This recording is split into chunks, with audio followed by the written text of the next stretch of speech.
বৈষম্য বিরোধী ছাত্র আন্দোলনের শহীদ প্রথম শব্দটা লিখেছেন আপনারা, শহীদদের আত্মার মাগফিরাত কামনা। এই যে শব্দটা অনেক দামি শব্দ।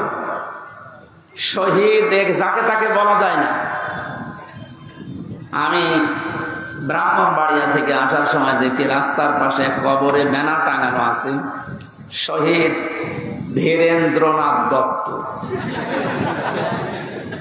হ্যাঁ, এই যে আমার সামনে সত্য কথা বলছে। এর নাম শুনে বোঝা যাচ্ছে যে সাদার টাকা ভাগাভাগি করতেছে, মরে গেছে। কথা বলে না কেন? আমরা শহীদ আরো কিছু মানুষের নামের আগে পরে দেখতে পাই। আল্লামা শহীদ দেলাওয়ার হোসাইন সাইদি রহমতুল্লাহ আলাইহি, এটা শহীদ না? উনি সারা জীবন এই কামনা করতেন, আল্লাহুম্মা ইন্নী আসআলুকা শাহাদাতান ফি সাবিলিক। হে আল্লাহ, তুমি আমাকে যদি মরণ দাও, তোমার কাছে আমি চাই তুমি আমাকে শাহাদতের মরণ দিও। জেলখানার ভেতরে উনি কিন্তু ঢুকে ঢুকে মরে যেতে পারতেন, তারপরও শাহাদত পেতেন। কিন্তু এমন জায়গায় আল্লাহ নিয়ে তাকে জালেমদের হাতে মৃত্যু দিয়েছে, কেউ যেন দুনিয়ায় সন্দেহ করতে না পারে যে উনি এমনি মারা গেছে। উনি যে শহীদ এটা এখন বাস্তব প্রমাণিত। এর কয়েকটা প্রমাণের ভেতরে এক নম্বরে, উনি হাসপাতালে ঢোকার আগে যে হাসিটা দিয়েছিল, এটা কোনো রোগী মানুষের হাসি না। ওনাকে রোগী বানিয়ে মেরে ফেলা হবে এই কারণে ওখানে নিয়ে গেছে। সুতরাং শহীদ এই ব্যাপারে কথা বলতে হলে খুব হিসাব নিকাশ করে বলবেন। কোরআনে কারিমে আল্লাহ জানিয়েছেন, মুখ দিয়ে যেহেতু মানুষ কথা বলে, এজন্য মুখের উপরে নোটিশ দিয়েছেন, এই মুখ দিয়ে কথা বলবি না। ওয়ালা তাকুলু লিমান ইউকতালু ফি সাবিলিল্লাহি আমওয়াত বাল আহইয়াউ ওয়ালাকিন লা তাশউরুন। সূরা বাকারার 154 নম্বর আয়াতে আছে, তাফসীরে ফি জিলালিল কোরআনের ব্যাখ্যা আছে, আমি শুধু সামারাইজ করে একটু অল্প বলছি। আল্লাহ পাক বলেন, মুখ দিয়ে কথা কখনোই বলবি না। শুধু একজন দুইজন না, তাকুলু বহু বচন। কেউ এ কথা জীবনেও বলবি না যে যারা শহীদ হয়েছে, যারা মারা গেছে। যদিও কয়েকদিন আগে কয়েকটা ভিডিও দেখছিলাম, আহলে হাদিস, আহলে কোরআন বিভিন্ন নাম নিয়ে তারা এ কথা বলতে চাচ্ছিল বা বলিয়েছিল যে শহীদ আবু সাইদ নিজে বুক পেতে আত্মহত্যা করেছে, শহীদ হয়নি। আমি গতকালকে আবু সাইদের কবর দেখে আসলাম, কত বর্ষ দিন। সিরাজগঞ্জবাসী, শুধু আপনাদেরকে না রেকর্ড হচ্ছে, এটা তাম দুনিয়ার মানুষকে বলছি, শহীদদের ব্যাপারে কথা বলতে হলে হিসাব করে বলবেন। কারণ আল্লাহ নিজে এটা মুখের উপরে নোটিশ জারি করে দিয়েছেন, কথা বলা যাবে না। বাল আহইয়া, আল্লাহ বলেন ওরা জীবিত। ওরা কি? ওয়ালাকিন লা তাশউরুন, কিন্তু তোমরা টের পাও না। শহীদ আবু সাইদের এই আত্মদান, জীবন দানের মাধ্যমে যত মানুষ উদ্বুদ্ধ হয়েছে, যার কারণে আজ এখানে বসে আমরা কথা বলতে পারছি। আপনি কি মনে করেন ময়দানটা এত সহজ না? আজকের এই অনুষ্ঠানের জন্য কারো পারমিশন লাগে নাই, অথচ 5 তারিখের আগে অনুষ্ঠান করতে 14 জায়গায় বলা লাগতো। যাদের সাথে ঘৃণায় কথা বলা যায় না, মানুষ মনে করা যায় না, এ মানুষের কাছেও বলা লাগতো, ভাই একটু লিখে দেন। কথা বলে না কেন? আমি কেন বললাম যে ঘৃণা লাগতো ওদের সাথে কথা বলতে? আমি এমনি বলি নাই। কোরআনে কারীম জানিয়েছে, ইন্নাল্লাযীনা কাফারু মিন আহলিল কিতাবি ওয়াল মুশরিকিনা ফি নারি জাহান্নামা খালিদিনা ফিহা উলাইকা হুম শাররুল বারিয়া। ইয়াদের ভেতরে আল্লাহ যে কথা জানিয়েছেন, নিশ্চয় যারা কিতাব পেয়েছে, আমরা যারা মুসলমান কিতাব পেয়েছি না পাইনি? আমাদের কিতাবের নাম বলেন। ইহুদিরা দাবি করে ওরাও কিতাব পেয়েছে তাওরাত, খ্রিস্টানরা দাবি করে ওরাও কিতাব পেয়েছে ইনজিল। 104 খানা সহিফা কিতাব মিলিয়ে আল্লাহ পৃথিবীতে দিলেন। এই জন্য যারা কিতাব পেয়েছে, কিতাব পাওয়ার পরে যে মানুষগুলো কুফরি করে, তার মানে কিতাবের কথা জানার পরও গোপন করে রাখে। মুশরিক যারা পৃথিবীতে, এই মানুষগুলো জাহান্নামে থাকবে চিরকাল।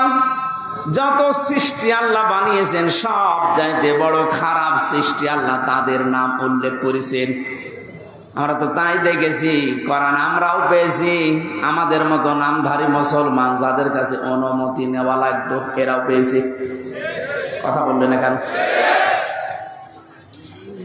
আজকে ইসলামী ব্যাংকের এক অফিসার এসেছিল দেখা করার জন্য একটু আগে। ওনার কাছে একজন বলছে, আজকে তো মাহফিল আছে, এখানে আমির হামজার যাবেন না? মানে কোন দল করে আমি জানি না, উনি ঘোষণা দিয়েছে যে যাব কি করে, ওখানে তো তাফসির হবে না, হবে রাজনীতি। আপনি কথা বলতে পারলেন? আমি কোরআনে মানুষ উল্টা পাল্টা ধারণা করবে আমার কথা শোনার পরে, জন্য আমি আয়াত, পারা, পৃষ্ঠা, লাইন, রুকু, সূরার নাম, তাফসিরের নাম সব বলে দেই, যে আপনি বাড়িতে মিলিয়ে দেখেন আমার কথা কোরআন হাদিসের বাইরে যায় কিনা।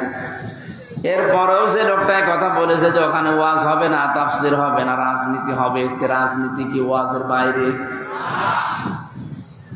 রাজনৈতিক জীবনে যারা ভুল করছেন, কোরআন আর হাদিস বাদ দিয়ে যারা রাজনীতি করে জাহান্নামে যাচ্ছেন, আপনাকে তো আমার বাঁচানো লাগবে। আপনি আরো বন্ধু মনে করে আসবেন, তাড়াতাড়ি না উল্টা পাল্টা ফতোয়া দিয়ে নিজেও আসেন না, মানুষের মন সন্দেহ তৈরি করেন।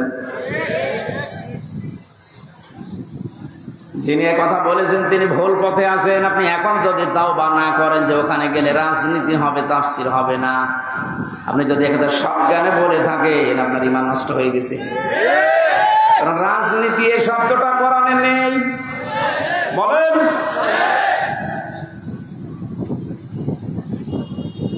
শুধু তাসবিহ আদায় করার জন্যে, শুধুমাত্র নামাজ পড়ার জন্যে, জিকির করার জন্য যদি আল্লাহ আমাদেরকে বানাতেন, তাহলে পুরা কোরআন শরীফে প্রায় 9 জায়গায় কথাটা আছে, সাব্বাহা লিল্লাহি মা ফিস সামাওয়াতি ওয়া মা ফিল আরদ।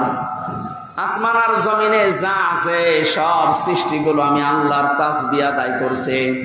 তো মানুষকে সৃষ্টি করার পরে তারাও তাসবিহ আদায় করছে, কথা আল্লাহ কোরআনে দেয়নি।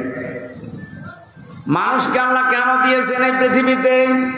ইন্নী জাইলুন ফিল আরদি খলিফা, অবশ্যই জমিনে আমি প্রতিনিধি পাঠাবো, খলিফা। কি পাঠাবো? বলেন বলেন। কেন সৃষ্টি জগতের নাম বললেন? যে জমিন আসমানে যা আছে সবাই আল্লাহ তাসবিহ পড়ছে। আর মানুষ বানানোর আগেই তিনি বললেন আমি জমিনে পাঠিয়েছি খলিফা। এই আয়াত দুইটা সামনে রাখলে বোঝা যায় মানুষকে জিকির করার জন্য, তাসবিহ পড়ার জন্য আল্লাহ বানায়নি, আল্লাহ বানিয়েছে প্রতিনিধি হিসাবে। আপনি প্রতিনিধি হিসাবে যদি এসে থাকেন, আপনার যদি ওই যোগ্যতা না থাকে, তাহলে প্রতিনিধি আপনাকে অবশ্যই নির্বাচিত করা লাগবে। কথা বলে না কেন? এই যে প্রতিনিধি নির্বাচিত করা লাগে, আল্লাহ যেটা করে দেখিয়েছেন, এদিকে তাকান। এই নির্বাচিত, নির্বাচন, এই শব্দগুলো কোরআনে কারীম থেকে নেওয়া। আল্লাহ পাক বলেন, হুয়া জিতাবাকুম ওয়া মা জাআলা আলাইকুম ফিদ-দীনি মিন হারাজ। তিনি আল্লাহ যিনি তোমাদেরকে নির্বাচিত করেছেন। কি করেছেন? নির্বাচিত কখন করা হয়? যখন নির্বাচন হয়। 15 বছর তো নির্বাচনই হয়নি, তো নির্বাচিত কিভাবে হলো? তার মানে যারা ছিল সব অনির্বাচিত। নির্বাচিত যেন করা যায় সেজন্যই তো ফিল্ড লাগবে। সমান সমান ফিল্ড না হলে আপনি নির্বাচিত করবেন কি করে? আমিরে জামাত ডাক্তার শফিকুর রহমান এইটাই তো জানাতে যাচ্ছে জাতির কাছে, যে যারা দায়িত্বে আছে তাদেরকে একটু সময় দেন, তারা এই ফিল্ডটা তৈরি করে দিক। এটা ছিল না বলেই তো আপনি আন্দাজে অনির্বাচিত, নির্বাচিত বলে আপনি ঘোষণা দিতেন। যে ফের যদি তৈরি না হয় আপনি তো আবার ওইভাবে দিনের ভোট রাতে করে বলবেন আমিও নির্বাচিত। 4-5 দিন আগে এদেরকে দিয়ে একটা ষড়যন্ত্র চলছিল।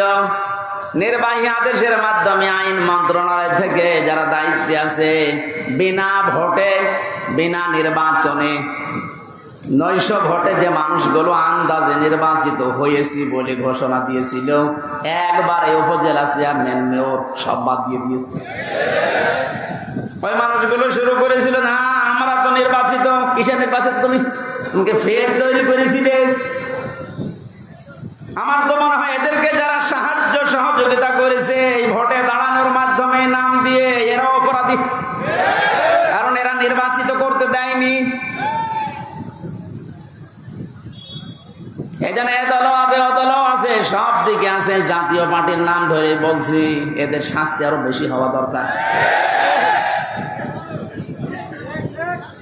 কেউ রাজি হয় না আর তুমি আগে আগে চলে গেলে মানে। আল্লাহ বলছেন হুয়া জিতাবাকুম, তিনি নির্বাচিত করেন। নির্বাচন না হলে উনি নির্বাচিত করবে কি করে? নির্বাচিত করার জন্য আল্লাহ প্রতিনিধিদের মাধ্যমে এটা তৈরি করেছেন। আমরা এখন নির্বাচিত করব কাদের, সেই কথা আল্লাহ কোরআনে দিয়েছেন। আমার নিজেরও মনে হচ্ছে যা বলছে সবই তো রাজনীতি, আসলে এটা রাজনীতি।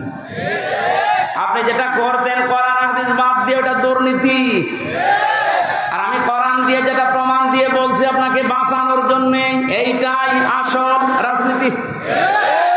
কাকে নির্বাচিত করবেন? কোরআনে কারীম জানিয়েছে সূরা নিসা 5 নম্বর পারার 6 নম্বর পৃষ্ঠার 9 নম্বর লাইনের 59 নম্বর আয়াতে আছে, প্রথম অংশে পাবেন। এটা তাফসিরে ইবনে কাসিরেও আছে, ফি জিলালিল কোরআনেও আছে। ব্যাখ্যাগুলো লম্বা করে বলতে গেলে সময় যাবে আর কণ্ঠ পারবে না, এই জন্য আমি খুব সামারাইজ করছি, বোঝার জন্য বলছি। ইয়া আইয়ুহাল্লাযীনা আমানু আতিউল্লাহা ওয়া আতিউর রাসূলা ওয়া উলিল আমরি মিনকুম। এখানে আলেম বসে আছে, যারা এখানে বসেন কোরআন হাদিস তারা একটু খেয়াল করবেন, যারা বসেন না তারা আরে অ্যাক্টিভ হবেন যেন বাড়িতে মিলাতে পারেন। আল্লাহ ডাক দিয়েছেন ইমানদারেরা আমার আনুগত্য করো, আমার রাসূলের আনুগত্য করো। আর তোমাদের ভেতরে যারা উলিল আমর, নেতৃত্ব দেয়, নেতা যারা, তাদেরকে মেনে চলো। প্রশ্ন আমার এখানে আতিউ, এটা ফেল ভার্ব, এটা ক্রিয়া। এই শব্দটা আল্লাহ নিজের নামে রাসূলের নামে দিয়েছেন, কিন্তু উলিল আমরের আগে দেয়নি। এই কথা বলেন না কেন? শুধু জি বলা না, এটা নিয়ে যাওয়া লাগবে যে একটা বাড়িতে। তাহলে ওই যে লোক ইসলামী ব্যাংকের অফিসারের কাছে বলেছে যেখানে রাজনীতি হবে ও জীবনের কথা বলবে না। আতিউ শব্দটা আল্লাহ নিজের নামে রাসূলের নামে দিলেন, উলিল আমরের আগে দেয়নি। কেন দেয়নি? কারণ আল্লাহ রাসূলকে মানা লাগবে, কোনো প্রশ্ন করা যাবে না। কথা বলে না কেন? কিন্তু উলিল আমর যদি মেনে চলতে হয়, যেহেতু ওনারা আল্লাহকে তো আপনি এখানে পাচ্ছেন না, রাসূলকে পেয়েছিলেন কিন্তু এখন নেই, কিয়ামত পর্যন্ত তো উনি আসবেন না, কিন্তু উলিল আমর তো আসবে। এই জন্য উলিল আমরকে যদি আপনি মেনে চলতে চান, দেখতে হবে উপরে বর্ণিত এই দুইটা আছে কিনা, আল্লাহ রাসূলকে ওই লোকটা মেনে চলে কিনা। আপনি যাকে নেতা মানবেন, যার নেতৃত্বে চলবেন, যাকে আপনি নির্বাচিত করবেন, আমি এই শব্দগুলোকে বানাচ্ছি। হুয়া জিতাবাকুম, এ জিতেবা মানে নির্বাচিত করা। নির্বাচন না হলে নির্বাচিত করা যায় না। আল্লাহ তাহলে নির্বাচনের মাধ্যমে নির্বাচিত করেছেন আমাদেরকে। কোটি কোটি মানুষেরা উম্মত হওয়ার জন্য আশা পেশ করেছিল, আকাঙ্ক্ষা, কিন্তু আল্লাহ তাদের বাছাই করেনি। আল্লাহ শুধু আমাদের মতো মানুষগুলোকে উম্মতে মুহাম্মদী নির্বাচিত করেছেন। সুবহানাল্লাহ বলতে পারেন? মুসা নবীর মতো, ঈসা নবীর মতো এত বড় পাওয়ারফুল নবীরা আকাঙ্ক্ষা করেছিল যে আমরা নবী হয়েছি ভালো, কিন্তু নবী না হয়ে যদি মুহাম্মদ রাসূলুল্লাহর উম্মত হতে পারতাম তারপরও ভালো হতো। আল্লাহ বলেন না, একজনেরটা কবুল হয়েছিল হযরত ঈসার, এজন্য তিনি আসবেন দুনিয়ায় আবার নবী হয়ে না, উম্মত হয়ে। মুসা নবীর মতো এত বড় নবীর দোয়া কবুল আল্লাহ করেননি যে না তোমারটা হবে না। আপনি টের পাচ্ছেন যে নির্বাচিত হয়ে আমরা কত দামি জায়গায় আছি। বাংলার মুসলমানেরা, আজকে এই ওয়াজটা যদি আপনি বাড়ি নিয়ে যেতে না পারেন, এরকম ওয়াজ 1 বছর পরে একদিন না, প্রতিদিন 24 ঘন্টা হলেও আপনার কোনো কাজ হবে না।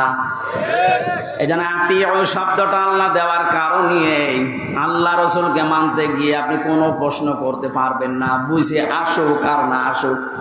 হয়তো আপনার স্বল্প জ্ঞানে বুঝে আসছে না, কথা বল না কেন? তা আল্লাহ আপনার চাইতে ভালো বোঝে না, বোঝে না? কিন্তু উলিল আমর যারা, এদেরকে মানতে হলে মাস্ট বি, অবশ্যই দেখা লাগবে লোকটা আল্লাহ রসুলকে মেনে চলে কিনা। যদি মেনে চলে তাকে মানা ফরজ, যদি মেনে না চলে তাকে মানা হারাম। হযরত সাদ ইবনে আব্দুল্লাহ ইবনে সাদ রাদিয়াল্লাহু তাআলা আনহু বিবাহ করার পরে খোরমা বিলি করলেন, মিষ্টি বা খোরমা খেজুর। মোনাজাত কমপ্লিট হয়ে গেছে, বিয়ে শেষ, বাসর ঘরে যাবেন। হঠাৎ করে এক কাছের চিঠি নিয়ে এসেছে, ডাক দিয়ে বলে আব্দুল্লাহ খলিফাতুল মুসলিমিন হযরত ওমর চিঠিটা পাঠিয়েছে। উনি চিঠি খুললেন, ওখানে লেখা দেখলেন, ও আব্দুল্লাহ যেখানে থাকো আমি রাষ্ট্রের দায়িত্বে আছি। ওমর, আমি তোমার উলিল আমর বলছি, আমি তোমার উলিল আমর বলছি, যেখানে থাকো চিঠি পাওয়ার পরে সঙ্গে সঙ্গে দেখা করো, তোমার জিহাদের ময়দানে পাঠাবো। উনি মুরব্বীদেরকে জিজ্ঞাসা করলেন, মুরব্বীরা বলে হ্যাঁ আপনি যান, কিন্তু বাসরটা শেষ করেন।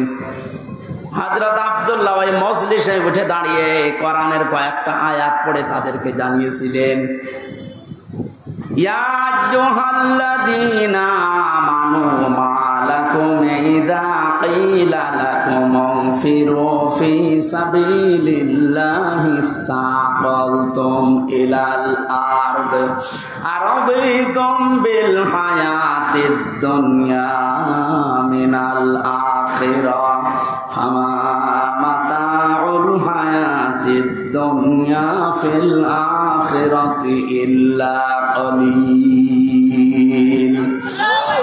সূরা তাওবার ভেতরে আছে, আমি শব্দটা বোঝানোর জন্য আয়াতটা পড়লাম, খুব ভালো করে মিলান। তিনি মুরব্বীদেরকে বললেন, হে আমার মুরব্বীরা, আমার মাথার তাজ, আপনারা সম্মান করে আপনাদের। আল্লাহ কি ডাক দিলেন আমাকে, ইমানদারেরা, যখন তোমাদেরকে আল্লাহর রাস্তায় বের হওয়ার জন্য বলা হয় তখন তোমরা মাটি কামড়িয়ে পড়িয়াছো। তোমরা কি দুনিয়ার জীবন পেয়ে সন্তুষ্ট হয়ে গেলে? অথচ আখিরাতের তুলনায় দুনিয়ার জীবন একেবারেই সামান্য।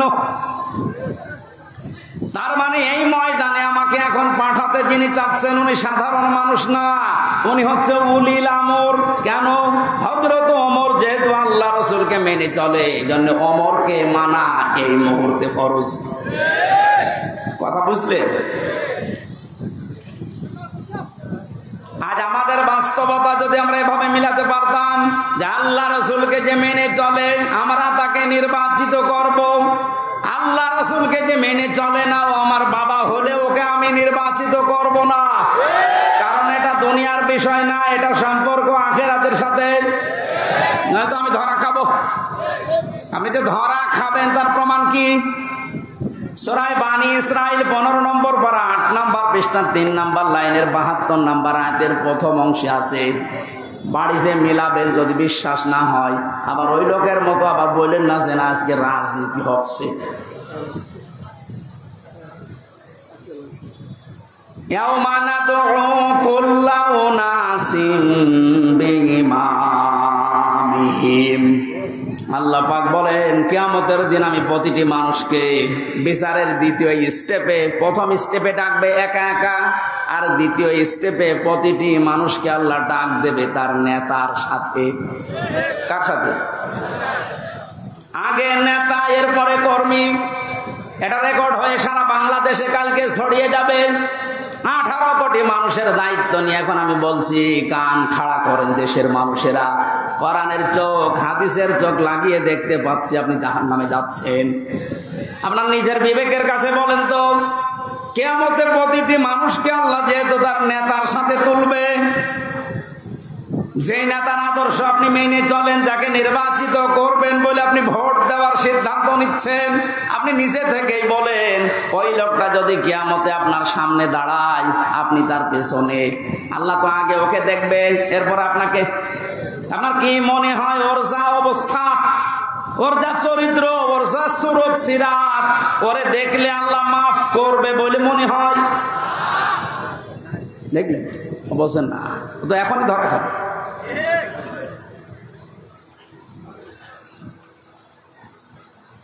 আপনি নিজে এখনই বললেন যে আমি যার পেছনে আছি, অন্তত যাকে নির্বাচিত করতে চাই বলে সিদ্ধান্ত নিচ্ছি, ভোট দেব বলে আমি মনে মনে করছি, এই লোকটার সাথে কিয়ামতে আল্লাহ ডাকলে আমারে মাফ করবে না, নিজে বলল।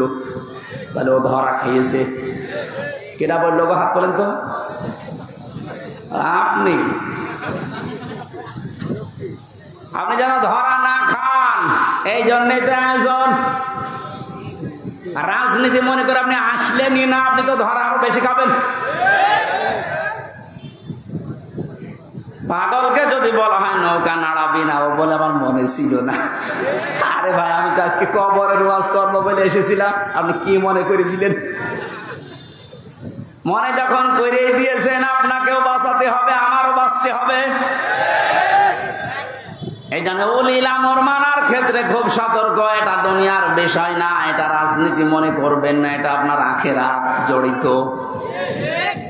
আল্লাহ তুমি আমাকে যেভাবে বুঝিয়েছে কোরআনে কারীম, সবাইকে ওই সহজ ভাবে বোঝার তৌফিক দাও। তাহলে নির্বাচিত এই শব্দটা কোরআনে আছে না নেই? তিনি নির্বাচিত করেন তোমাদেরকে তার দ্বীনের জন্যে, এবং দিনের ওপরে চলতে গিয়ে যত বাধা আছে সব বাধাগুলো আল্লাহ নিজের থেকে দূর করে দেন। এই হুয়ার ফাইল আল্লাহ নিজে। জেলা আমির সাহেব যেটা ইঙ্গিত দিয়েছিলেন যে অনেকের ইমানে 15 বছরে প্রায় নড়বড়ে হয়ে গিয়েছিল, এটা সেলখানার অন্ধ প্রকোষ্ঠে থাকলে আরো বেশি হয়ে যায় অনেকের। আমারও প্রায় কি হচ্ছে, এত কিছু হয়ে গেল, কিছুই করেন আল্লাহ। আল্লাহ বলেন দিনের উপরে যদি সত্যই টিকে থাকতে পারো, যত বাধা বিপত্তি ঝড় ঝাপটা আসবে আল্লাহ নিজে ওইটা দূর করে দেবে। এটা যে আল্লাহ নিজে দূর করে দিয়েছে, আমরা অনেকে মনে করছি ছাত্রদের কারণে, না, আল্লাহ নিজে দায়িত্ব নিয়ে এ পাথর সরিয়েছে। ছাড়া এ পাথর সরানোর জন্য শুধু ছাত্ররা না, আল্লাহ যদি নিজে দয়া না করতো কখনো জালেম পালাইতো না। ওর মনের ভেতরে আল্লাহ এত ভয় তৈরি করে দিয়েছে, দলীয় লোকগুলোকে বলিয়ে যাবে সে সময় পায়নি। মাঝখান থেকে এই পাগল এখন বিপদে আছে। আমার মনে হচ্ছে পাগলগুলো বেশি অত্যাচার করেছিল এই যে হারুন আঙ্কেল।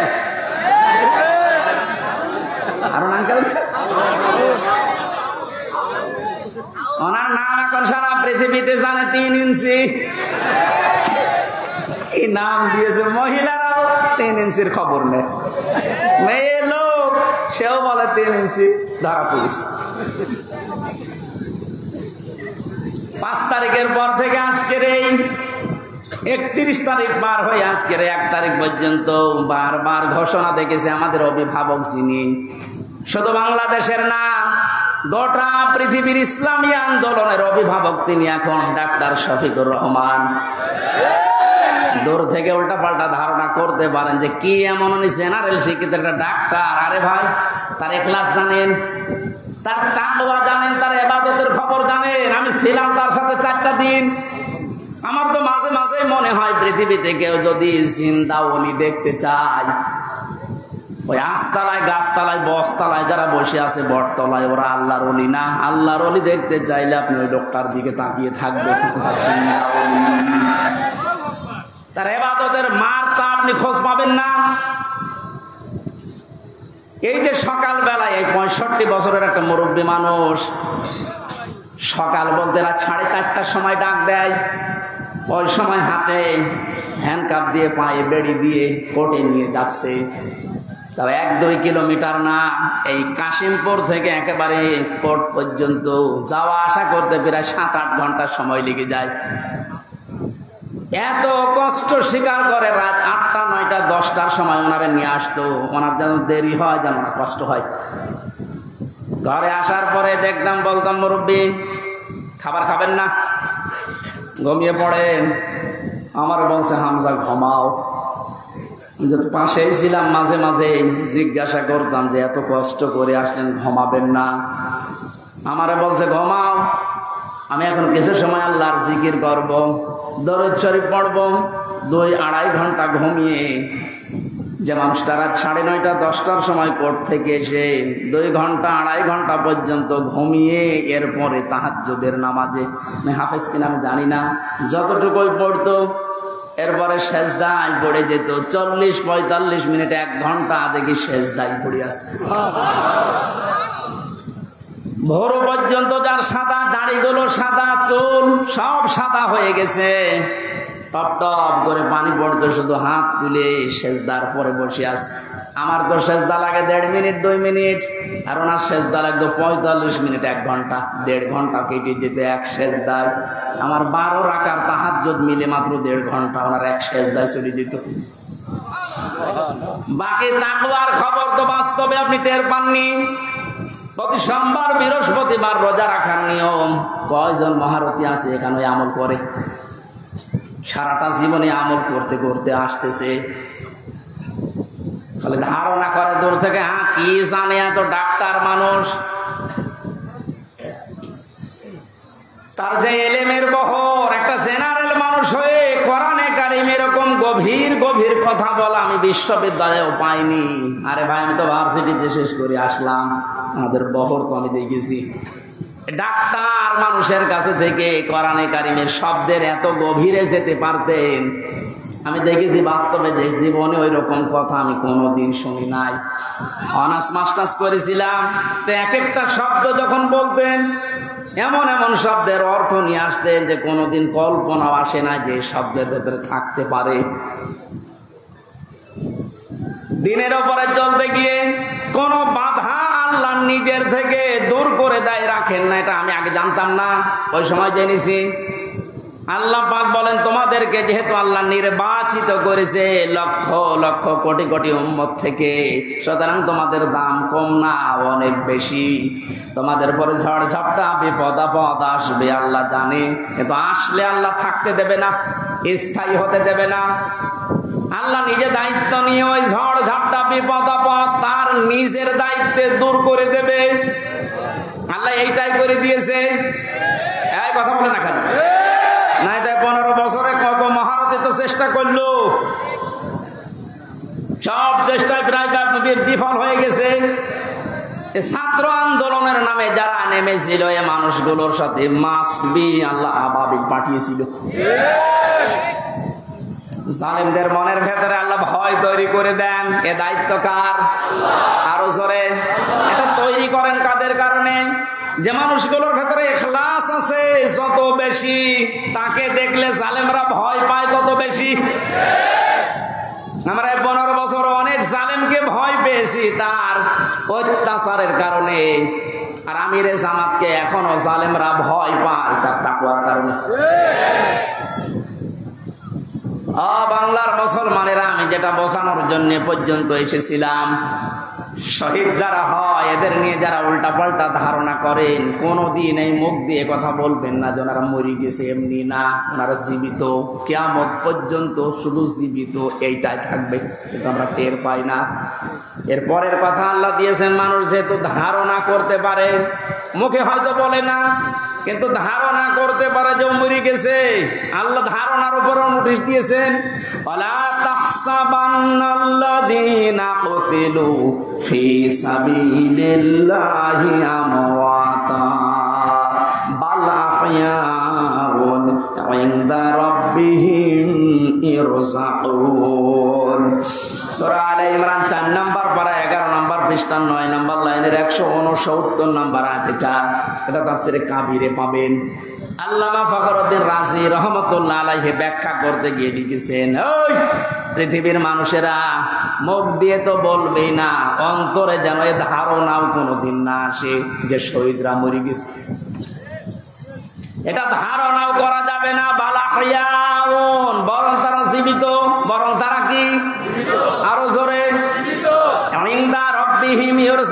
দেখুন, তারা তাদের রবের কাছে খাবার খাচ্ছে। শহীদ আবু সাইদের বাড়িতে গিয়েছিলাম, যে গরিব মানুষ, 6টা ছেলে ওনার, এটাই ছোট।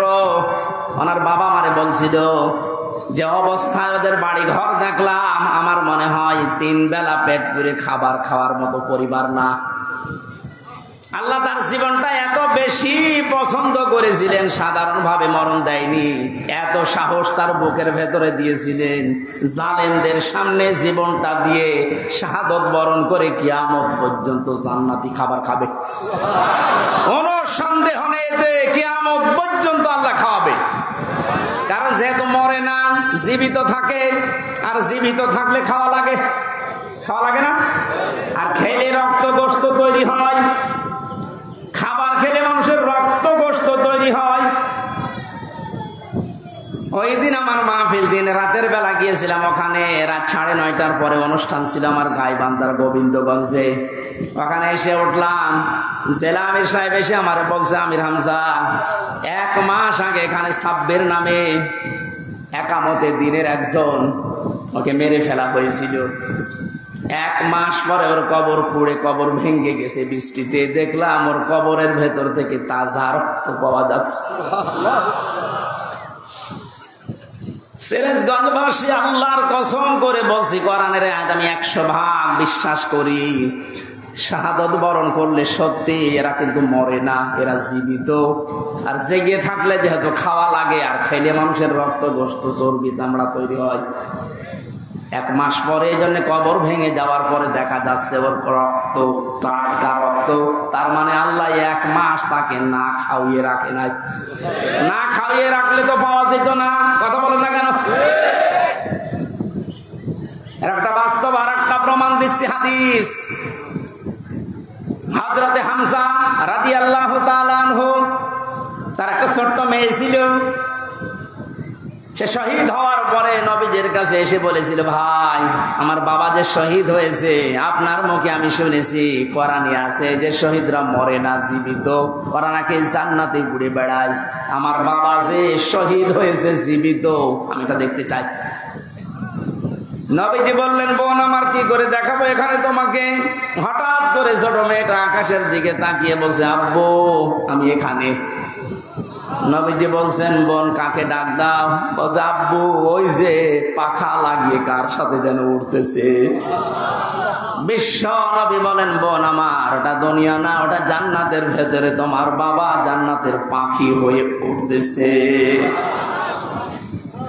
এই লোকটাকে 70 টুকরা করা হয়েছিল, এক লজ্জা স্থান কেটে 3 টুকরা করেছে, বিভিন্ন জায়গায় ছড়িয়ে ছিটিয়ে দিয়েছে, উহুদের ময়দানে, পাহাড়ি এলাকায়। সাহাবায়ে কেরাম তার লাশ টুকরা টুকরা গুলো এনে যখন এক জায়গায় করলেন, কয়েকটা টুকরা আর পাওয়া যায়নি, এমন দূরে দূরে তারা ফেলে দিয়েছে। নবীজি নিজের চাদরটা দিয়ে হযরতে হামজাকে ঢেকে দিলেন, মাথা থেকে হাঁটু পর্যন্ত ঢেকেছিল। হাদিস এটা, পার বেরিয়ে থাকে, ঢাকা যায় না। আল্লাহর নবী মুহাম্মদুর রাসূলুল্লাহ নিজে সাহাবীদেরকে দিয়ে পাহাড়ি এলাকার লতা পাতা দিয়ে তার পাটা ঢেকে দিলেন, কবরে রাখলেন। যেহেতু জানাজ, তার জন্য কাফন দাফনের জন্য ধোয়ানোর কোনো লাশ ধোয়ানোর সিস্টেম নেই। শহীদরা মরে গেলে ধোয়ানো লাগে না, যেভাবে ইন্তেকাল করবে, শাহাদত বরণ করব, ওইভাবেই কবরে দেওয়া লাগবে। কারণ কিয়ামতের দিন উনি ওইভাবে আল্লাহর সামনে উঠে দাঁড়াবে। আপনি যদি দেখবেন, আবু সাঈদ কিয়ামতে যখন উঠবে, 4টা গুলি লেগেছে যেখানে যেখানে, ওইটা নিয়ে দাঁড়াবে ঠিক ওইভাবে। আল্লাহ জিজ্ঞাসা করবে, আবু সাঈদ, তোমার শরীরে এতগুলো গুলি, রক্তের দাগ কেন? বলবে, আমি জালেমদেরকে হটানোর জন্য, মানুষের অধিকার প্রতিষ্ঠার জন্য চেষ্টা চালিয়েছিলাম। শেষ পর্যন্ত জালেমরা আমার বুকে, আমার পেটে, আমার মুখের উপরে গুলি লাগিয়েছে। যে সমস্ত জায়গায় গুলি লেগেছে, ওই জায়গাগুলো একেবারে জিন্দা নিয়ে তোমার সামনে আমি হাজির হয়ে গেছি। হযরতে হামজাকে আল্লাহর নবী কবরে রাখলেন। এই ডিস্টার্ব হচ্ছে কেন? ডাক দিয়ে বলেন হামজাকে, রব্বুল আলামিন এই যে আমার চাচাকে আমি কবরে রাখলাম, এখন পর্যন্ত আমার চাচার উপরে আমি রাজি আছি, খুশি আছি। মাবুদ, আমি তোমার গোলাম হয়ে বলছি, তোমার রাসূল হয়ে দাবি করছি, আমার চাচা হামজার উপরে তুমি রাজি হয়ে যাও। নবীজি বলেন, যদি আমি রাজি হয়ে গেছি, আল্লাহ তুমি রাজি হয়ে যাও। আল্লাহ দেরি করবে? দেরি যে করে নাই, আয়াত তার প্রমাণ তাফসিরে পেয়েছি আমি। ওনাকে কবর দেওয়ার 30 বছর পর কবরটা ভেঙে গিয়েছিল। মদিনা একটা ঢল হওয়ার কারণে দেখে রক্ত ভেসে আসতেছে পানির ভেতরে। ওই সময় হযরতে হামজার সাথে যারা ছোট বয়সে যুদ্ধ করেছিল তারা এখন মুরব্বী হয়ে গেছে। রক্ত অনুসন্ধান করতে করতে গিয়ে দেখে 30 বছর আগে মুহাম্মদুর রাসূলুল্লাহর চাচা হযরতে হামজাকে ওরা যেখানে যেখানে আঘাত করেছিল তরবারি দিয়ে, ওই জায়গাগুলো দিয়ে ফিনকি দিয়ে রক্ত বের হচ্ছে। বাংলার মুসলমানেরা ভালোভাবে মিলান, আল্লাহ যে আহয়াউন দিয়ে শেষ করেননি, ইনদা রাব্বিহিম ইরযাকুন, তারা তো জীবিত এবং খাবার খায়। উনি যে খাবার খেয়েছে তার প্রমাণ 30 বছরের তাজা রক্ত। কথা বলেন না কেন? এই জন্য কোনোদিন এই ধারণা করবেন না যে যারা শহীদ হয়ে গেল এরা মরে গেছে, বলবেন তো নাই, ধারণাও করা যাবে না। এই শহীদদের আত্মার মাগফিরাত আল্লাহ ওদেরকে এমনিতেই মাফ করে দিয়েছে। কারণ কি? ওয়ালিয়াকুলামাল্লাহুল্লাযীনা আমানু ওয়া ইয়াত্তাখিযা মিনকুম শুহাদা আল্লাহু লা ইউহিব্বুজ জালিমিন। রব্বুল আলামিন বলেন, কিছু মানুষকে আমি সাধারণভাবে মরণ দিতে চাই না। যার ঈমান এবং যার অ্যাক্টিভিটিস কাজকর্ম আমার কাছে পছন্দ হয়, ওই মানুষটাকে আমি আল্লাহ শাহাদতের মরণ দিয়ে ধন্য করে দেই। আর জেনে রাখো আয়াতের শেষের কথা, আল্লাহু লা ইউহিব্বুজ জালিমিন, কোন জালেমকে আমি ভালোবাসছি না, বাসবো না। এটা মোজারে বর্তমান ভবিষ্যৎ, প্রেজেন্ট ফিউচার। এই জন্য জালেম যারা, তাদের কপাল বড় খারাপ। আপনার দুনিয়াও শেষ, আখিরাত তো শেষই। আমি দোয়া করলেও হবে না জালেমদের জন্য, কারণ আল্লাহু লা ইয়াহদিল কওমাজ জালিমিন, জালেমদেরকে আল্লাহ হেদায়েত দিচ্ছে না, দেবে না। আমরা আর যাই করে যেন জালেম হয়ে না যায়। এই শব্দটা যেহেতু খুব গুরুত্বপূর্ণ, জালেম। আজ অনেক জালেম বিদায় নেওয়ার পরে এখন অনেকে নব্য জালেম হওয়ার জন্য চেষ্টা চালাচ্ছে। গতকালকে চুয়াডাঙ্গার একটা খবর শুনলাম, আমি কোরআনের আয়াতের সাথে মিলিয়ে আশ্চর্য হয়ে গেছি। জালেম বিদায় নিল, এ জালেম আসলো কোত্থেকে? সূরা বাকারার 114 নম্বর আয়াতটা। এই এদিকে তাকান। ওমান আযলামু মিম্মান মানাআ মাসাজিদাল্লাহি আইয়ুযকারা ফীহা ইসমুহু ওয়া সাআ ফী খারাবিহা ইলা আখিরি আয়াত। ওরা কোরআনে কারীম থেকে দার্স দিচ্ছিল, এক জালেম এসে বলছে এটা বন্ধ করো, এটা মসজিদের ভেতরে রাজনীতি চলবে না। আমি মিলিয়ে দেখলাম কোরআনে কারীমের আয়াত আল্লাহ মনে হয় ওর নাম দিয়েই নাযিল করেছে। ওমান আযলাম, আল্লাহ বলেন বড় জালেম দেখতে চাও? আমি আল্লাহর দৃষ্টিতে সবচাইতে বড় জালেম ওই লোকটা, মিম্মাম মানাআ মাসাজিদ আল্লাহ, যে লোকটা আল্লাহর মসজিদের ভেতরে নিষেধ করে, আইয়ুযকারা ফীহা ইসমুহু, তার নামের জিকির করতে, তার নামের আলোচনা করতে, আল্লাহর ঘর মসজিদে যারা নিষেধ করে এরা আল্লাহর দৃষ্টিতে বড় জালেম। আমরা মনে করছি জালেম হয়তো বিদায় হয়ে গেছে, না, এখনো নব্য জালেম তৈরি হচ্ছে। এজন্য জালেম যদি কেউ হয়ে থাকেন, বুঝে হন আর না বুঝে হন, থামেন, আপনার কপালে আগুন লাগবে।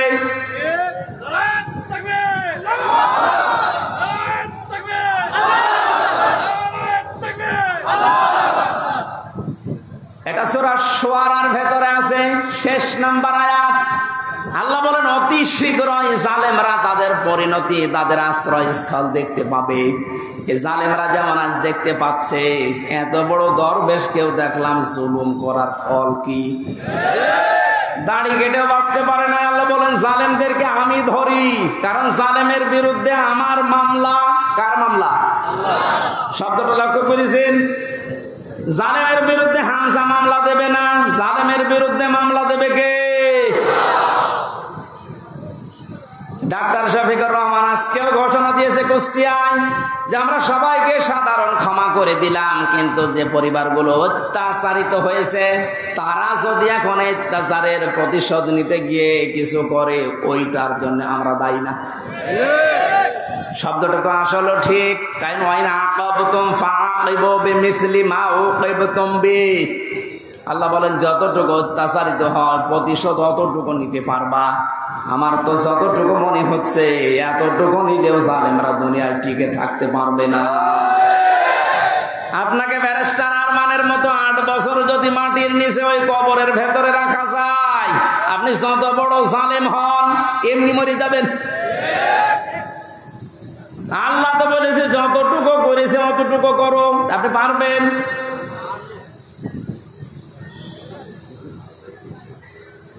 আমার উপরও যতটুকু অত্যাচার হয়েছিল আমি চাই যাদের দ্বারা হয়েছে, যে মানুষগুলোর ইঙ্গিত হয়েছে, আমি ওই মানুষগুলোকে অতটুকু না করে ছাড় দেব না। যে এখন যাদের মাফ করে দেন না, কিসের মাফ? কোন মাফ নেই আপনার, কারণ আমার ছোট মেয়েটা আমার এখনো পর্যন্ত চেনে না। দোষ করে যদি আপনি শাস্তি দিতেন আমি মেনে নিতাম, কিচ্ছু জানি না আপনি কেন আমার জীবনে এই কাজ দিলেন। আর যেভাবে রেখেছিলেন আমাকে আর মাওলানা মামুনুল হককে, কোন আলেমকে এত কষ্ট আমার বাংলাদেশে আমি আর শুনি নাই। আপনি আমার মতো একটা ছোট মানুষকে 24 ঘন্টা তালাবদ্ধ রেখে মনে হচ্ছে আমি ফাঁসির কন্ডেম ছেলে আছি, কত বড় অপরাধী। অথচ যে মামলাও দিয়েছিলেন, শাস্তি দিলেও 3 মাসের বেশি আপনি রাখতে পারেন না। এটা মূল্য চুরি মামলা। জালেমদেরকে মাফ করে দেওয়া মানে মজলুমের উপরে অবিচার করা। এক কথা বলছেন না? সারা বাংলাদেশের 18 কোটি মানুষকে যদি আয়না ঘরের সাথে যারা জড়িত ছিল, সে যেই কয়জনই হোক, যারাই জড়িত এর সাথে, এদেশের 18 কোটি মানুষ যদি মাফ করে দেয়, ব্যারিস্টার আরমানের বউ মাফ করবে না? আপনার জায়গায় থাকলে আপনারও মনে হতো না আমি মাফ করবো না। আপনি যদি প্রথমেই বলে দিতেন যে তাকে আমরা মেরে ফেলেছি, মেয়েটা অন্য জায়গায় বিয়ে করতে পারতো। এক কথা বলছেন না? এমন অবস্থায় রাখলেন তার বউটা বিয়েও করতে পারে না 1টা বছর। যুবতী মেয়ে এভাবে জীবন্ত, যৌবন কঠিন বিষয়, আপনি টের পাচ্ছেন না। তাই এটা ঠিক রাখা কত কঠিন বিষয় উনি পার করেছেন। আপনি বলছেন মাফ করে দিন, মাফ করে দিন। মানে আপনার মেয়ে যদি হতো, এ কথা তো দুনিয়ার বিষয় না।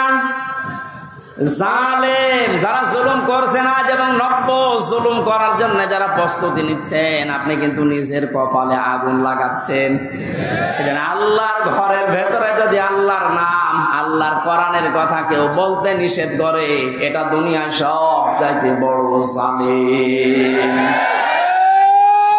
তাকবীর, নারে তাকবীর। ইসলামের শত্রুরা ইসলামের শত্রুরা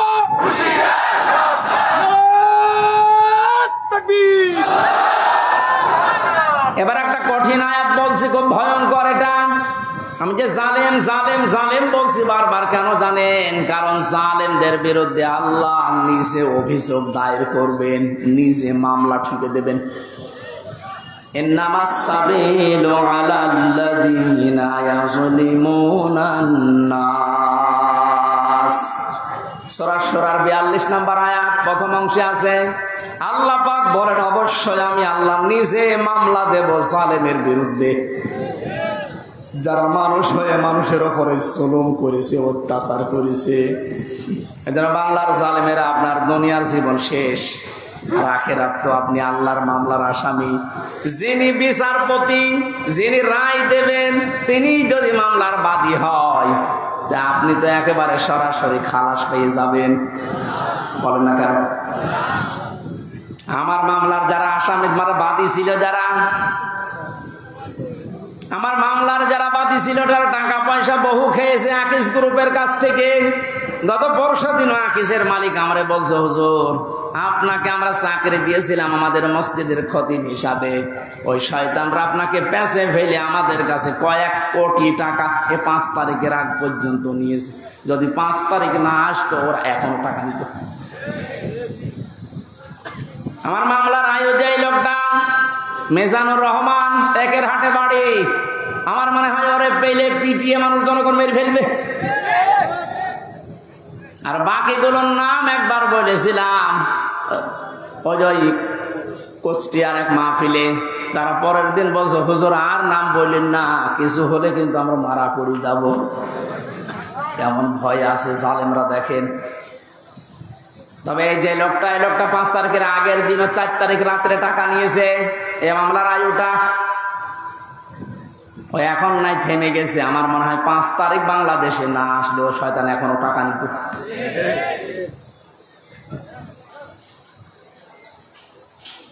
আপনারা তো আল্লাহর মামলার আসামি। আমার মামলা গত বৃহস্পতিবারে সব ঢিসমিস হয়ে গেছে, খারিজ করে দিয়েছে। বিচারপতি দেখে বলছে এটা মামলা হইলো, অথচ ওই বিচারপতি 5 তারিখের আগে বলতো এটা কিছু করা যাবে না। 5 তারিখের পরে এখন এই বৃহস্পতিবারে ও নিজে দেখে বলছে কি বিচার করবো, কোনো মাল নেই। অনেক নিজে পড়ে পড়ে দেখছে, বলছে কোনো মাল ম্যাটারেস নেই, কি দেখে বিচার করবো, যা সব বাদ। আমাদের সবাইকে খালাস দিয়ে দিয়েছে। এই যে খালাসি যখন দিয়ে দেবেন, তো 3 বছর আপনি বিনা কারণে জেল খাটালেন। কোন কারণে? খালাস দেওয়া মানে কি কোনো অপরাধ নেই, কোনো দোষ আমরা পাইনি নাকি? খালাস দেওয়া মানে তো এই, তাহলে দোষ তো আমার নেই, আপনি নিজেই প্রমাণ করে দিলেন। বিনা কারণে যে 3টা বছর নষ্ট করলেন। গতকালকে একজন মুসলমান হয়েছে পরশুদিন। আমার মনে হয় 3টা বছরে যদি আমি বাইরে থাকতাম, এই 20 সালের আগ পর্যন্ত 53 জন মানুষ মুসলমান হয়েছিল কোরআন শোনার পর। বের হয়ে একজন হয়ে গেল। 3 বছর থাকলে আমার মনে হয় এখনো পর্যন্ত 50 জনের উপরে মানুষকে আমি জান্নাতে দিতে পারতাম। আপনি সুযোগ থেকে বঞ্চিত করে দিলেন। এজন্য জালেম যারা, তারা হামজার মামলার আসামি না। হামজার মামলার আসামি তো হবে নেই, কিয়ামতে আমি না বললে আপনি জান্নাত দিতে পারবেন না। আর সব চাইতে বড় দুঃখ আপনার জন্য, আপনি আল্লাহর মামলার আসামি। আল্লাহ আমাদের হেফাজত করুন জালেম হওয়া থেকে, বলেন আমিন। আমিরে জামাত শুধু একবার একটু ইঙ্গিত দিয়েছে, এক জালিমের হাত থেকে মুক্তি পেয়েছে, আর কোন জালিম যেন আমাদের মাথার উপরে বসতে না পারে। আর অনেকের এখন দেখছি চুলকানি আরম্ভ হয়ে গেছে।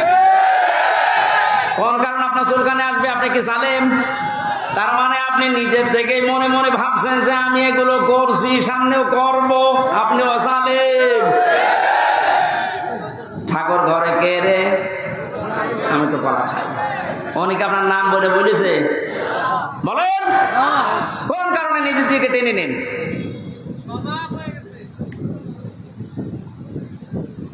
পাপ যদি পূর্ণ হয়ে যায় তখন কিন্তু আল্লাহ আর ছাড় দেয় না। ওয়ালা ইয়াহসাবান্নাল্লাযীনা কাফারু আন্নামা নুমলি লাহুম খায়রুল লিআনফুসিহিম ইন্নামা নুমলি লাহুম লিয়াজদাদু ইসমা ওয়া লাহুম আযাবুম মুহিন। কাফেররা ধারণা করে আমাদের চেয়ার যে বসে আছি, ক্ষমতার চেয়ার, এর নরম চড়ন নেই, এটা মনে হয় আল্লাহ ভালোবেসে আমাদেরকে দিয়েছে। আল্লাহ বলেন না, ওরা মনে করে আমাদের কল্যাণের জন্য চেয়ার, আমরা যা করছি সবই তো বৈধ। আল্লাহ বলেন তোদেরকে তোদের পাপের বোঝাটা পরিপূর্ণ করার জন্য আমি আল্লাহ চেয়ারে বসিয়ে রেখেছি। ওরা সর্বশেষ পাপের বোঝা পরিপূর্ণ করেছে ইসলামী আন্দোলন, একামতে দিন, জামাত ইসলামকে নিষিদ্ধ করার মাধ্যমে। এটা না করলে পাপের বোঝা পরিপূর্ণ হচ্ছিল না। যেই শয়তানগুলোর পরামর্শ এটা করেছিল, শয়তান এখন সব ডিম খাচ্ছে, সবগুলো ডিম খাচ্ছে, পচা ডিম। কথা বলে না কেন? লিয়াজদাদু ইসমা, ওদের পাপের বোঝা 5 তারিখের আগ পর্যন্ত পূরণ হয়নি। যেই করেছে 1 তারিখে, 4 তারিখের ভেতরে আল্লাহ সব কমপ্লিট করে। ওয়ালাহুম আযাবুম মুহিন, ওদের জন্য অপমানজনক শাস্তি। শাস্তি, এর চাইতে আর কত অপমান হবে বলেন? বলছিলেন না জেলা আমের যে কেক মারছে, আমার মনে হয় আমরাও সুযোগ পাচ্ছি না, সুযোগ পেলে আমরাও দু একটা দিতাম, কারণ আপনারা যা করেছেন আমার সাথে। কম বেশি এই দেশে যদি 10 জন আলেমকে পরিস্থিতির দিক থেকে, এলেম আমল না, শুধু পরিস্থিতির দিক থেকে 10 জন মানুষকে সারা বাংলাদেশে চেনে, তার ভেতর আমি একজন। এটার ভেতর থেকে শুনতে শুনতে আসে যে হামজা বলে একজন আসে। গাড়িতে আসার সময় মায়ের কোলে বসে বসে কি খাচ্ছে, চিপস খাচ্ছে, আর বলছে ওই যে হামজা দাস, তার মানে ও পেটের ভেতরে শুনে এসেছে যে হামজা নামে একজন আছে। এইরকম একটা পরিচিত মানুষের সাথে আপনি আমার মাজায় দড়ি দিয়ে, মায়ের ভেতরে বেড়ি দিয়ে, তাও ডান্ডা বেড়ি, হাতের ভেতরে আপনি হ্যান্ডকাপ দিয়ে, কালো কাপড় দিয়ে চোখ বেঁধে আপনি 11 ঘন্টা টাঙিয়ে রাখলেন, আপনি মানুষ? আবার যখন দড়ি দিয়ে টেনে নিয়ে যেত আদালত প্রাঙ্গণে, মনে হতো তো ছাগল টেনে নিয়ে যাচ্ছে। আর কয়েকতলা আছে তো, ওই অন্য জায়গা থেকে একে অন্যের সাথে তাকিয়ে টিপমনি কাটতো, ঠিকই হচ্ছে। এবার আমরাও বলি যে ঠিকই হচ্ছে। ওই আপনি সব বলেন, আপনি সব বলেন।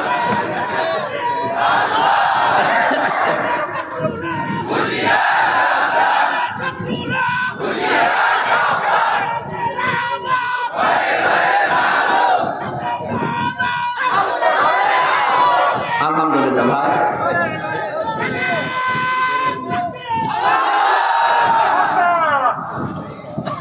আমাদের মুরব্বী আমাদের মাথার তাজের কথা মতো আপনাদেরকে আমরা মাফ করে দিলাম, কিন্তু আপনারা যা করেছেন, কোরআন হাদিস পড়ে যা বলছে, আল্লাহ আপনাদের মাফ করবে না, আল্লাহ নিজে আপনাদের বিরুদ্ধে মামলা দেবে। জালেম যারা এবং জালেম এখন যারা নতুন করে হচ্ছেন, আপনারা আল্লাহর মামলার কেসের আসামি। খুব গুরুত্বপূর্ণ বিষয় এটা, খেয়াল করে জীবন চালাবেন। যে মানুষগুলোর আত্মার মাগফিরাত এবং রূহের আহত মানুষদের সুস্থতায় কামনায় তাফসীর মাহফিলের আয়োজনে, বিশাল আয়োজনে যারা আঞ্জাম দিয়েছে, যারাই খেদমত করেছে এত বড়, আল্লাহ প্রত্যেককেই তাদের মনের কামনা বাসনা পূরণ করুন। আমরা বারবার বলছি, আমরা কিন্তু এখনো পর্যন্ত বিজয় অর্জন করতে পারি না, আমরা শুধুমাত্র স্বাধীন হয়েছি কেবল। আমরা জুলুম মুক্ত হয়েছি, এখনো পুরোপুরি না, ষড়যন্ত্র তো থেমে নেই। এই জন্য আসল বিজয় হবে তখন যখন দেখব কোরআনে কারিম দিয়ে 56,000 বর্গ মাইল চলছে। কারণ এই দেশটায় 53 বছরে বাবা চালিয়েছে, স্বামী চালিয়েছে, চাচা চালিয়েছে, বুবু চালিয়েছে, ভাবি চালিয়েছে, সবই আমি না দেখিয়ে মুরব্বীরা দেখিয়েছে। এক কথা বলে না কেন? শুধুমাত্র এখন দেখতে বাকি আছে এইটা দিয়ে চললে কেমন লাগে, এইটা দিয়ে যেন সংসদ চলে, দেশটা চলে, দেখতে চান না?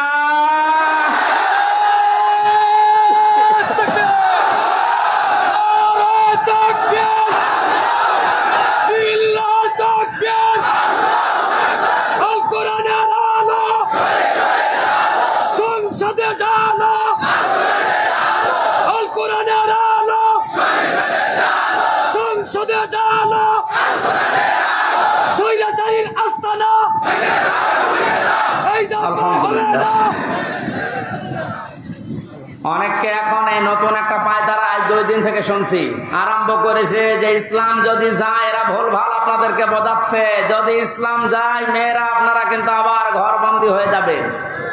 এই জুজুর ভয় দেখিয়ে লাভ নেই, মেয়েরা এখন বুঝতেছে। আপনি স্ট্যাটাস গুলো পড়েন ফেসবুকে, অধিকাংশ মেয়েরা এখন বলতে চাচ্ছে ইসলাম আসলে আমরা মায়ের কোলে থাকবো। আমিরে জামাত ঘোষণা দিয়েছে, যদি আল্লাহ আমাদেরকে কবুল করেন, মেয়েরা যে নিরাপত্তা পাবে, কিয়ামত পর্যন্ত এই দেশের মেয়েরা ভুলতে পারবে না যে আবার কোরআন বাদে অন্য কিছু আসুক। আমরা ওটা দেখাতে চাই, দেখাবো ইনশাআল্লাহ। কোরআনের সূরা সূরা, সূরা মানে সংসদ, সূরা মানে কি? যেহেতু সংসদ নির্বাচন সামনে আসছে, সংসদ নির্বাচন করার জন্য যে 7টা পদ্ধতি আছে, 7টা গুণ দেখে দেখে নেতা নির্বাচন করা যায়, ওই কথাগুলো আল্লাহ সূরা সূরার ভেতরে দিয়েছেন। আমরা মাত্র একটা আয়াত পড়েছি, আয়াতের নাম্বার 7। কত? আমরা সবকিছু বাদ দিয়ে সরাসরি কোরআনের আয়াতে যাচ্ছি। আল্লাহ পাক বলেন ওয়াকাযালিকা আওহাইনা ইলাইকা, আমি এইভাবেই করে হে নবী আপনার প্রতি ওহী নাজিল করেছি। এই আয়াত নাজিল করা দেখে বোঝা যাচ্ছে এর আগেও আল্লাহ বিভিন্ন নবীদের উপরে ওহী দিয়েছিলেন নাকি? ধারাবাহিকতায় বিশ্ব নবীও পেয়েছেন। আল্লাহর নবীকে আল্লাহ যেটা দিলেন কোরআনান আরাবিয়্যা, নবীকে যে আল্লাহ ওহী দিয়েছেন তার নাম আরবি কোরআন। কি কোরআন? এই ভাষাটা যেহেতু আমাদের মাতৃভাষা না, এই জন্য আমাদের কাছে একটু কঠিন লাগে, কিন্তু পৃথিবীতে সবচেয়ে সহজ ভাষা আল্লাহ জানিয়েছেন আরবি ভাষা। ওহী যেহেতু কোরআনে কারীম আরবি ভাষা এসেছে, মুসলমানেরা আমাদেরকে এখন ইমানের দাবি অনুযায়ী আরবি ভাষায় শুদ্ধ করে কোরআন শিখতেই হবে, মাস্ট বি। আমি অনেক পীর সাহেবের মুরিদ, অনেক ইসলামী আন্দোলনের ভাইদেরকেও দেখেছি কোরআনে কারিমের কাছে যে ওরা দুর্বল। শুদ্ধ করে কোরআন পড়া বোঝার যে সিস্টেমগুলো চালু আছে এটা 100 ভাগ এখন আমাদের ফলো করা লাগবে। আমি যতটুকু দেখতেছি প্র্যাকটিক্যাল লাইফে যে রিপোর্টগুলো পূরণ করা হয়, প্রতিদিন 3 আয়াত 5 আয়াত 10 আয়াত আপনি যা পড়বেন শুদ্ধ করে পড়বেন, বুঝবেন এবং এটা লিখে রাখবেন। এই সিস্টেম যদি কেউ 4 মাস 6 মাস 1 বছর পালন করতে পারে, আস্তে আস্তে তার শুদ্ধ হয়ে যাবে। আর এটা হওয়ার জন্য দেশে একটা বিশ্ববিদ্যালয় আছে, তার নাম জামাতে ইসলামী।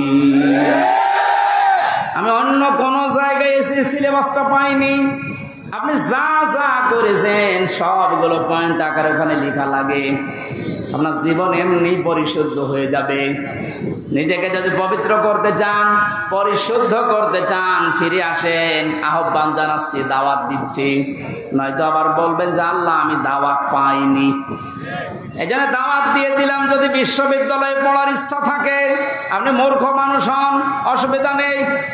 বিশ্ববিদ্যালয়ে যদি পড়াশোনা করার মন মানসিকতা থাকে, ইচ্ছা থাকে, বাংলাদেশ জামাতে ইসলামীতে আপনি যোগ দিয়ে পড়া দেখবেন বিশ্ববিদ্যালয়ের মতো জীবন ঠিক ওই ধাঁচে গড়ে তুলবে। একটা মানুষ সব দিক থেকে পারদর্শী হয়, অথচ লোকটা দেখেন ডাক্তার। আজকে কুষ্টিয়াতে ভাষণ দেওয়ার সময় তিনি উদাহরণ দিচ্ছিলেন, মনে কিন্তু একটা সার্জন ডাক্তার অপারেশন করতেন। তার মানে ডাক্তারি লাইনে উনি সর্বোচ্চ। কোরআনে কারিমের লাইনে তো আমি নিজে দেখেছি তার জ্ঞানের বহর এবং শুদ্ধ। হাদিসের লাইনে উনি পাণ্ডিত্য অর্জন করেছে অনেক আমাদের মতো হাজারো আলেমের চাইতেও বেশি। ইংরেজিতে বক্তব্য দিচ্ছে, অনেকে আছে ইংরেজি বক্তব্য দূরের কথা, ইংরেজির নাম শুনলে ভয় পায়। কথা বলছে না কেন? চারিদিক থেকে জ্ঞান অর্জন করার জন্য লোকটাকে যে জায়গা থেকে তুলে এনে নিয়ে এসেছিল আল্লাহ, ওখানে যদি এতদিন থাকতেন বড় নাস্তিক হয়ে যেতেন ইনুর মতো। সেখান থেকে আল্লাহ তুলে এনে কত বড় দায়িত্ব দিয়েছে তার মাথার উপরে। এই জন্য এই বিশ্ববিদ্যালয়ে আপনিও ভর্তি হতে পারেন, এখনো সুযোগ সময় আছে। আপনাকে আমরা জান্নাতে নিয়ে যেতে চাই এই বিশ্ববিদ্যালয়ে ভর্তি হওয়ার মাধ্যমে। সাফ কথা বলছি, জীবনে গুনাহগার যদি হয়ে থাকেন, গুনাহ অল্প স্বল্প যাই থাক, যদি একামতের দিন কায়েম করা লাগবে দিন, এই আন্দোলনের সাথে একনিষ্ঠভাবে ইখলাসের সাথে লেগে থাকতে পারেন, আমি কোরআন হাতে নিয়ে গ্যারান্টি দিতে পারি আল্লাহ আপনাকে জাহান্নামে দেবে না। সূরা সফের আয়াত। আবার বলছি, ইসলামী আন্দোলন যদি দুনিয়ায় করেন, একামতের দিন কায়েম করার জন্য ইখলাসের সাথে অ্যাক্টিভিটিস নিয়ে যদি ময়দানে থাকেন, কায়েম হলে ভালো, না হলেও আপনার অসুবিধা নেই। আপনাকে আল্লাহ জাহান্নামে দেবে না, হ্যাঁ জান্নাতেও দেবে না কয়েকটা কারণে। তার ভেতরে 1 নাম্বার, আপনি যদি মা বাবার সাথে বিয়াদবি করে থাকেন জান্নাত পাবেন না। আর এই বিশ্ববিদ্যালয়ে আসলে মা বাবার সাথে বিয়াদবি করার কোনো রাস্তা খোলা নেই। সবগুলো একেবারে ট্রেনিং দিয়ে দিয়ে ওই পর্যায়ে নিয়ে যাওয়া হয়। মানুষের মতো মানুষ হওয়ার জন্য, দেশ প্রেমিক মানুষ হওয়ার জন্য এই দেশে ওপেন বলছি, ইসলামী ছাত্র শিবির ছাড়া কোনো রাস্তা খোলা নেই। আপনি যদি চ্যালেঞ্জ দিতে চান, নিয়ে আসেন অন্য সংগঠনগুলো, আমি একটা শিবিরের ছেলেকে নিয়ে যাব, তামাম দুনিয়া সব নিয়ে আসেন। 100 ভাগ না হলে আমি 99 ভাগ গ্যারান্টি দিতে পারি, ওদের চরিত্র যদি 100 ভাগের 10 ভাগ ঠিক হয়, এর চরিত্র 100 ভাগের 70 ভাগ ঠিক থাকবে। আল্লাহ রাব্বুল আলামিন কোরআনে কারীমকে যেহেতু ওহী হিসাবে আরবি ভাষায় দিয়েছেন, এখানে শুনলাম একটা মাদ্রাসা আছে, আমি যে বাড়িতে ছিলাম তিনি বলছিলেন আপনাদের একটা সুযোগ আছে আল্লাহর এই ওহীকে শিক্ষা করার জন্য, এরকম মাদ্রাসায় আপনি ভর্তি হয়ে যান যে বয়সে থাকেন। কোরআন শুদ্ধ করা ছাড়া, কোরআন পড়া ছাড়া আল্লাহর নিকটবর্তী হওয়া যাবে না। ইমাম মালিক বলেছিলেন, মাবুদ তোমার প্রিয় হওয়া যায় কিভাবে? 100 বার তিনি আল্লাহকে স্বপ্ন দেখে একই কথা বলেছিলেন যে তোমার প্রিয় হওয়া যায় কি করে? আল্লাহ পাক বলেন, ইমাম মালিক কোরআন পড়ো, কোরআন পড়ো। উনি বারবার প্রশ্ন করতেন, আল্লাহ বুঝে পড়বো না বুঝে পড়বো? আল্লাহ পাক বারবার জবাব দিয়েছেন, বুঝে পড়ো না বুঝে পড়ো, শুদ্ধ করে পড়ো, তার তিলের সাথে পড়ো, আমি আল্লাহর প্রিয় পাত্র হয়ে যাবে। যেন আমরা যেহেতু মালিকের প্রিয় হতে চাই, যেন আমাদের শুদ্ধ করে মাস্ট বিয়েটা পড়া শেখাই লাগবে। আল্লাহ রাব্বুল আলামিনের পরে বলেন, লিতুনযিরা উম্মাল কুরা ওয়া মান হাওলাহা। হে নবী, এই কোরআন দিয়ে আপনি মক্কার এবং মক্কার আশেপাশে যা আছে, এই আশপাশ বলতে তামাম দুনিয়া বুঝিয়েছেন আল্লাহ। তাফসীরে ইবনে কাসিরে লিখেছে, আমান হাওলাহা মানে সমগ্র পৃথিবী। সুতরাং এখন নবী নেই, উনি থাকলে এই কাজটা করতেন। সৌদি আরব থেকে বাংলাদেশে এসে আপনাদেরকে সতর্ক করতেন। এই সতর্ক বাণী পড়া কোরআন শরীফে আছে 500টা। কয়টা? সবচাইতে বেশি যেই বিষয়টা দিয়ে মানুষ সতর্ক হতে পারে তার নাম কিয়ামত। কারণ এইটার জবাবদিহিতা যতদিন পর্যন্ত আপনি উপলব্ধি করতে না পাবেন যে কিয়ামত হবে, আল্লাহ বলেন, তুনজিরা ইয়াউমাল জামিউ লা রাইবা ফি, ওই দিন সম্পর্কে সতর্ক করো যেদিন সম্পর্কে কোনো সন্দেহ নেই, সন্দেহের অবকাশ পর্যন্ত নেই। মানুষের জীবন পরিচ্ছন্ন হওয়ার জন্য 8টা মাধ্যম আছে, তার 1 নাম্বার মাধ্যম এইটা যে যত বেশি জবাব দিতে হবে, আল্লাহর দরবারে দাঁড়াতে হবে, এরকম টেন্ডেন্সি যত বেশি তৈরি করবে তার জীবন তত বেশি পরিচ্ছন্ন হবে। খলিফাতুল মুসলিমিন হযরত আবু বকর সিদ্দিক রাদিয়াল্লাহু তাআলা আনহুকে তার স্ত্রী উম্মে রোমানা ডাক দিয়ে বললেন, স্বামী আমার, বাইতুল মালে যিনি দায়িত্বে আছে খাজানচিতে, অর্থমন্ত্রীকে আপনি বলেন আগামী মাস থেকে যেন আগামী মাসের যে বেতন আছে ওটা যেন অ্যাডভান্স আমাদেরকে দিয়ে দেয়। উনি বললেন, কেন? ছেলে আপনার পায়েস খেতে চেয়েছে, পায়েসের টাকা আমাদের কাছে নেই।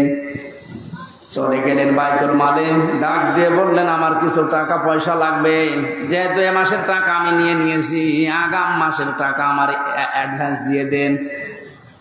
বাইতুল মালে যিনি দায়িত্বে ছিলেন তিনিও ওই রকমই তেল মারা মানুষ না। তিনি ডাক দিয়ে বললেন, খলিফা, টাকা আমি আপনাকে আগাম মাসের দিতে পারি, আপনি আগামী মাস পর্যন্ত বেঁচে থাকবেন, ওইটা লিখে দেন। উনি বলছে, টাকা আমার লাগবে না। বাড়িতে যে স্ত্রীকে বলছে, স্ত্রী আমি পারলাম না, আমাকে এই কথা শুনিয়েছে। স্ত্রী ধৈর্যশীল ছিলেন, ধৈর্যশীলা বললেন, ঠিক আছে, আপনি যখন পারলেন না, যেভাবে চলছে সংসার চলতে দেন। 15 দিন পর তিনি পায়েস রান্না করে দিয়েছে। হযরতে আবু বকর বললেন, স্ত্রী পেলে কোথায়? আপনাকে বলেছিলাম, আপনি তো অপারগতা প্রকাশ করলেন, আপনি পারেননি। আমি প্রতিদিন 1 মুঠ 1.5 মুঠ করে তুলে রাখতাম এই আটা চাউল, যাই বলেন। এই 15 দিন তুলতে তুলতে প্রায় 2 কেজি হয়ে গেছে। ওটা পাশের বাড়িতে বিক্রি করে আমি আজকে এই পায়েসের ব্যবস্থা করেছি, কোনো উল্টাপাল্টা কাজ করিনি। উনি বললেন, ঠিক আছে, সন্তান আব্দুল্লাহ ভালো করে খাও। দৌড় দিয়ে চলে গেলেন বাইতুল মালের খাজানচির কাছে, বললেন, বাইতুল মালের দায়িত্বে আছো, অর্থমন্ত্রী, আগামী মাস থেকে আমার বেতন যদি 12,000 টাকা দিতে থাকো তো 2,000 টাকা কম দিও। কেন? কারণ 10,000 টাকা হলেও আমার সংসার চলে, এটা আমি দেখেছি। আমার মনে হচ্ছে যে কিয়ামতের জবাব দিতে হবে, টেন্ডেন্সি তার ভেতরে কোন পর্যায়ে ছিল আপনি বলেন। আর 1628 জন মানুষ দায়িত্বে আছে, দায়িত্বে যে সরকার আছে থাক, এর 1628 জন মানুষ শুধু এখন যদি আবু বকরের মতো এই চিন্তা নিয়ে দেশটা চালায়, আমার মনে হচ্ছে 16 ঘন্টায় এই দেশটা একেবারে রোল মডেল হয়ে যাবে। এতদিন যারা রোল মডেল করেছিল, কি মডেল দেখিয়েছেন আপনি? কি মডেল দেখিয়েছেন? এটা একটা জরিপ পেলাম আজকে, এটা শোনালে আপনার মাথা খারাপ হয়ে যাবে। অবশ্য 2009 সালে পিলখানার নির্মম হত্যাকাণ্ড, আমার সাথে 1500 জন মানুষের, তার ভেতরে আমার মনে হয় 900 মানুষকে তো আমি পরিচয় করেছিলাম বিডিআর বিদ্রোহের নাম দিয়ে। এই 14-15 বছর বেকার তারা জেল খাটতেছে, কিচ্ছু জানে না, এমনও মানুষ আছে। পঞ্চগড়ে এক মুরব্বির সাথে পরিচয় ছিল, বলছে আমি রিটায়ার্ড করবার 1 মাস পরে, অথচ আজ 15 বছর 14 বছর আমি জেলে আছি। 2013 সালে হেফাজতের কর্মীদের শাপলা চত্বরে যে নির্মম হত্যাকাণ্ড, 2014 সালে একক নির্বাচন, 2018 সালে কোটা আন্দোলনকারীদের নির্মম নির্যাতন, 2018 সালে নিরাপদ সড়ক আন্দোলনকারীদের নির্মম নির্যাতন, 2018 সালের নির্বাচনী গায়েবী ভোট, বিরোধী দলীয় নেতা কর্মীকে গুম, খুন, হত্যা এবং আয়নাঘর, 11 লক্ষ কোটি টাকা বিদেশে পাচার, তার ভেতরে এক দরবেশে 36,000 কোটি টাকা, এটা 11 লক্ষ কোটি। দলীয় প্রয়োজনে পুলিশকে ব্যবহার, বাক স্বাধীনতা কেড়ে নেওয়া, সর্বশেষ 2024 সালে কোটা আন্দোলনের নামে গণহত্যা। এর একটা অস্বীকার করতে পারবেন? আমি দেয়নি, বিবিসি দিয়েছে জরিপটা।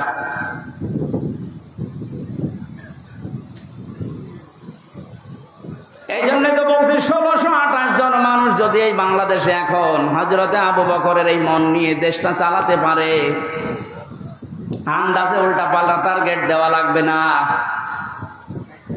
কি রোল মডেল বানিয়েছিলেন? এই যে জরিপ এখন সামনে আসতেছে, কত বড় দুর্নীতিগ্রস্ত একটা রাষ্ট্র হয়ে গেলে বাইতুল মোকাররমের ইমাম পর্যন্ত পালিয়ে যায়। একটা বড় মসজিদের খতিব, সে লোকটা পালিয়ে গেল, তার মানে কোন জায়গাটা বাকি আছে আপনি বলেন? কোন জায়গা বাকি নেই। একটা মসজিদের খতিব যদি পালিয়ে যায়, আসলটা তো পালিয়েছে, মসজিদের খতিব পালিয়েছে, তার মানে তামাম দুনিয়া দেখেছে যে আপনি কোন পর্যায়ে দুর্নীতিকে নিয়ে গিয়েছিলেন। আর রোল মডেল বানিয়েছেন বাংলাদেশ। রোল মডেল হবে হযরতে আবু বকরের চিন্তা নিয়ে আসেন যে আমার 8,000 10,000 টাকা হলে মাস চলে যায়, অর্থমন্ত্রী আগামী মাস থেকে তুমি 2,000 কম দিও। কিয়ামতে জবাব দিতে হবে। বিশ্বাস যত বেশি তৈরি হবে, আপনার জীবন পরিচ্ছন্ন হবে। ফারিকুন ফিল জান্নাতি ওয়া ফারিকুন ফিস সাঈর। একদল মানুষকে আল্লাহ জান্নাতে প্রবেশ করাবে, একদল মানুষকে জাহান্নামে দেবে। সুতরাং যাদেরকে জান্নাতে দেওয়ার ঘোষণা দিচ্ছেন, আল্লাহ যেন এই দলে শামিল হওয়ার তৌফিক দেন। আমিন, আল্লাহুম্মা আমিন। লা ইলাহা ইল্লা আনতা সুবহানাক ইন্নী কুনতু মিনাজ জালিমিন। ও মাবুদ, কোরআনে কারীমের কথাগুলো শোনার জন্য মানুষগুলো এত পাগল, এদের উপরে তোমার খাস রহমত নাজিল করো আল্লাহ। এই আয়োজনে যদি খুশি হয়ে সওয়াব দিয়ে থাকো, আমাদের নবীজির রওজায় পৌঁছিয়ে দাও। তামাম দুনিয়ার মাঠের নিচে যত মানুষ ঘুমিয়ে গেল, আল্লাহ মাফ করে দাও। যে সমস্ত শহীদদের আত্মার মাগফিরাত এবং অসুস্থ মানুষদের সুস্থতায় কামনায় এই মাহফিলের আয়োজন, আল্লাহ তুমি সব দেখতে পাচ্ছ, সব শুনতে পাচ্ছ। ওদেরকে তুমি শাহাদাতের উচ্চ মর্যাদা দান করো। আহতদের তুমি শেফায়ে কামেলা আজেলা নসিব করে দাও।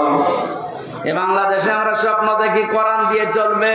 আল্লাহ, আমাদের কোনো স্বপ্ন নেই। এটা আমাদের রাজনীতিও না, এটা তোমার নীতি। যেহেতু তুমি জানিয়েছো কোরআনে কারীম দিয়েছি রাষ্ট্র চালাতে, আমরা এইটা চাই, তুমি চোখে দেখার তৌফিক দাও। যা করা লাগে আমরা তোমার হাতে দিলাম। আল্লাহুম্মা ইন্না নাজআলুকা ফি নুহুরিহিম ওয়া নাউযু বিকা মিন শুরুরিহিম।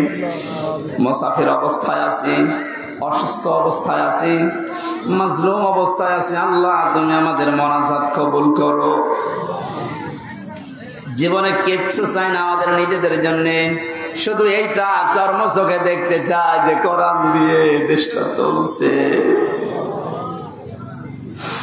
মা বোনেরা পর্দায় আছে, পর্দায় থাকার তৌফিক দাও। আল্লাহ তাআলা আমার স্ত্রী অসুস্থ, আমি দোয়া চাই মেহেরবানি করে তাকে তুমি শেফায়ে কামিলা আজেলা নসিব করে দাও। আমাদের সন্তানাদিগুলোকে তুমি নেককার বানাও। আগামীতে এলাকায় কোরআনের আলোচনার কারণে আল্লাহ তাআলা যত আলোচনা